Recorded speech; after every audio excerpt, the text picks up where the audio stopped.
Okay, this question comes to us from Tim Ford, and he's talking about his right hand and how his right hand works through the ball. He says he's gotten a lot better with how his right hand works through the ball and over here, but his dynamic loft has increased by 4 degrees. Now, first of all, what is dynamic loft? Well, when I set up to the golf ball, there's where my club face is. When you run the club into the ball, because of how your body moves, that's what happens right there. You take a little bit of loft off the club face. So static loft is that the club sits at a 90-degree angle. So the club shaft is sitting like this. That's how they measure your golf clubs when they're putting the loft, you know, a wedge is 50 degrees, whatever. But when you hit the ball, almost everybody, there's a little bit of forward shaft lean. So my static loft, let's say, is 50. My dynamic loft, when I hit it, might be 48, might be 46. And so he's saying that his dynamic loft has gone up by like 4 degrees, which is quite a bit. So he says, I'm not hooking it anymore, which means he's not turning the face down, but his dynamic loft has gone up 4 degrees. All that means is you have to kind of monitor. I mean, you start coming into the ball and you get to where your right hand is working this way after you hit it, and then all of a sudden you start working your right hand a little too much too early that way. So what do you then start doing? Well, you get your right hand to work that way, then you start hitting shots where your right hand works the same way, but you hold off the time before the knuckles pass your wrist. So the longer my knuckles stay behind my wrist, that takes loft off the face. So all of a sudden the ball goes really low. If my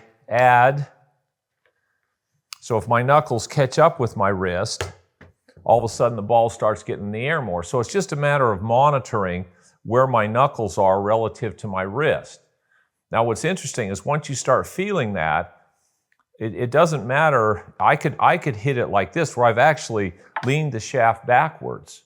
So my dynamic loft would be more than my static loft was, but the face didn't turn down.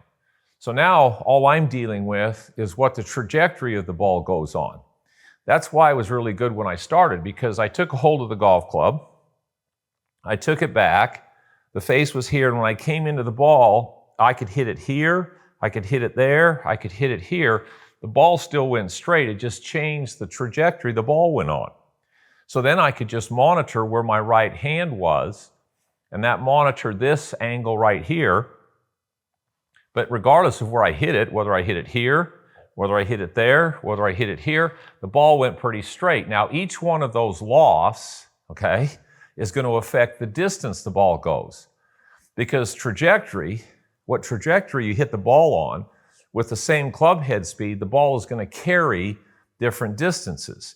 That's why the tour players are really they want to see when they hit a wedge, they want to see exactly their trajectory. So when they're hitting a wedge, they want to launch it, say, at 29 or 28 degrees, because that's where they're getting their maximum carry distance. And so then you have to be working with, okay, what do I want to launch a club at? But back to answering your question, once you get it so your right hand's working correctly, where you're not hitting big pull hooks, so you're not turning the face down, then it's just monitoring where these knuckles are relative to these when you run the club into the ball. But the big part of that is whether they're here, or there, the ball's going to go pretty straight. That's a nice place to hang out, where only thing that's changing is trajectory. It's not going sideways. That's when the game starts becoming a lot of fun, and that's when you can really start playing well. Hi, I'm Mike Malaska with MalaskaGolf.com. Understanding how your hands work in this game is critical. Your lead hand is more of a chopper. It works more this way. Your trail hand is more of a pusher and a thrower. You don't have to have a lot of this rotation going on. Come to MalaskaGolf.com and see how to simplify down what you're doing with your hands, which is the club face.